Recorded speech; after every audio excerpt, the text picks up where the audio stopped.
अधिकार की लड़ाई है। ये लड़ाई अधिकार की बात है गुजरात की। आप जिस टीवी चैनलों पर आप देखते हैं, पर कभी भी आपको वास्तविकता बताई नहीं जाती। देश में कितनी घटनाएं ऐसी घट रही हैं जिसे नेशनल टेलीविजन पर दिखाया ही नहीं जाता। मैं आपसे एक विनती करना चाहती हूँ, जो टीवी चैनल आपको वास्तविकता नहीं दिखाते, आप उन्हें देखना ही बंद कर दीजिए। इसलिए हमें दांडी यात्रा करनी पड़ी। हम अपनी बात आप तक कैसे पहुँचा सकते हैं जब टीवी टेलीविजन माध्यम शिक्षण के मुद्दों को, रोजगार के मुद्दों को, शिक्षित लोगों को, गरीब लोगों की समस्याओं को जब बताना ही नहीं चाहती, तो हमारे पास और कोई माध्यम नहीं बचा।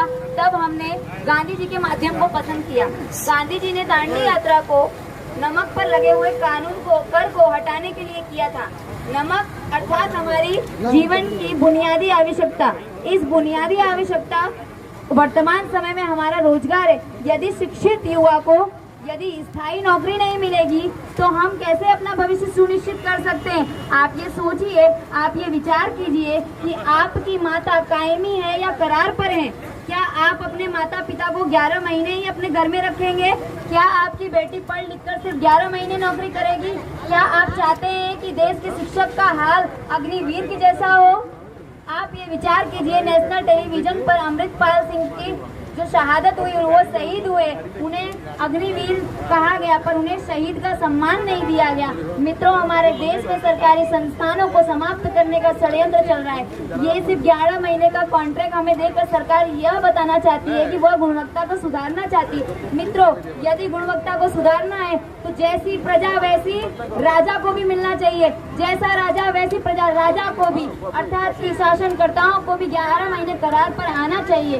यदि आप 11 महीने करार पर नहीं आना चाहते और शिक्षकों को, जो गरीब के बच्चे हैं, ये वो जनता है, उन्हें आप करार पर नौकरी देना चाहते, ये सरासर एक षड्यंत्र है। मित्रों, एक दिन ऐसा आएगा गरीब के बच्चे सरकारी स्कूलों में भी नहीं पढ़ पाएंगे, तब निजी स्कूलों में बहुत ही बड़े पैमाने पर फीस बढ़ाई जाएगी। मित्रों, आपके जीवन की आवक का एक बड़ा हिस्सा आपके बच्चों के स्कूलों में भरा जाएगा। स्कूलों में यदि योग्य शिक्षा नहीं दी जाएगी तो आप ट्यूशन पढ़ाएंगे अपने बच्चों को 300, 400, 650 रुपए फीस भर कर भी आप 1,000, 1200 रुपए में अपने बच्चों का ट्यूशन कराते हैं। आपके जीवन का एक मूलभूत आवक का हिस्सा खानगीकरण शालाओं में चला जा रहा है। मित्रों, आप अपने बच्चों को फिर भी अधिकार नहीं दिला सकते। मैं आपको एक उदाहरण देना चाहती हूँ। इस देश में हम गरीब लोगों से अच्छा तो अनपढ़ नेता है। कम से कम वो मरता है तो अपने बच्चों के लिए कुर्सी तो छोड़ कर जाता है। आप लोगों ने अपने बच्चों के लिए क्या छोड़ा है, बताइए मुझे। आप लोगों ने अपने बच्चों के लिए क्या सुनिश्चित किया है? ऐसी सरकार निश्चित की है आपने जो पढ़े लिखे युवाओं को करार पर नौकरी दे रही है। मित्रों, क्या आप यही चाहते हैं? आज ये हमारे साथ हो रहा है। 6 वर्ष बाद सरकार ने एग्जाम ली, उस एग्जाम को हमने अच्छे नंबर से पास किए। मेरे माता पिता ने मुझे पढ़ा लिखा कर इस काबिल बनाया कि मैं इस सरकारी नौकरी के लायक हूँ, किंतु मित्रों फिर भी मुझे करार पर नौकरी मिलेगी। ये एक तरीके से अन्याय नहीं है?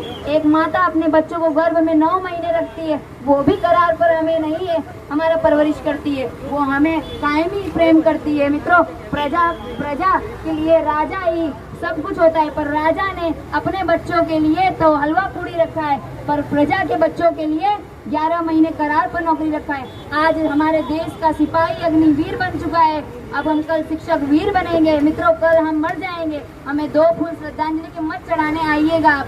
बस हमें आपका समर्थन चाहिए। जो भी शासक शिक्षित युवाओं के रोजगार के विषय में विचार नहीं करेगी, उसके विषय में आपको भी विचार नहीं करना चाहिए। आज मैं यहाँ पर खड़ी हूँ, कल आपके बच्चे खड़े होंगे। प्राइवेट इंस्टीट्यूट में जब नौकरी पाने के लिए आपको बड़े बड़े घूस देने पड़ेंगे ना, तब आपको विचार आएगा कि एक लड़की आई थी, उसने ये बात कही थी। मित्रों, मैं कोई नेता नहीं हूँ, मैं एक शिक्षिका हूँ जिसे अधिकार मांगने गई थी। जो नारी वंदन की बात करते हैं, मित्रों, नारियों को अपने सम्मान में रैलियों में खड़ा रखते हैं, वो नारियों के सम्मान के विषय में कभी विचार नहीं कर सकते। मैं ही वो बेटी हूँ जिसने गांधीनगर में आवेदन देने के लिए रैली निकाली थी। उस रैली में मुझे घसीटा गया। सिर्फ मैंने क्या कहा था, एक पोस्टर मेरे हाथ में था, उसमें ये लिखा था कि मारे જોઈએ કાયમી શિક્ષક કેમ નથી જોઈએ?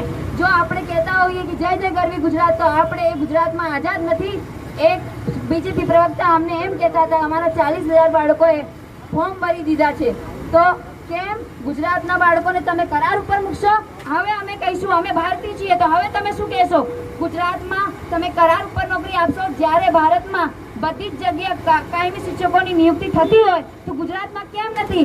ગુજરાત એ ભારતનો હિસ્સો નથી? વિચાર કરજો તમે મિત્રો.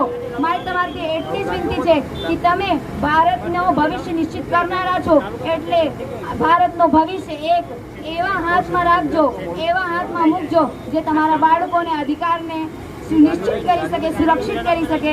જય હિન્દ, જય ભારત.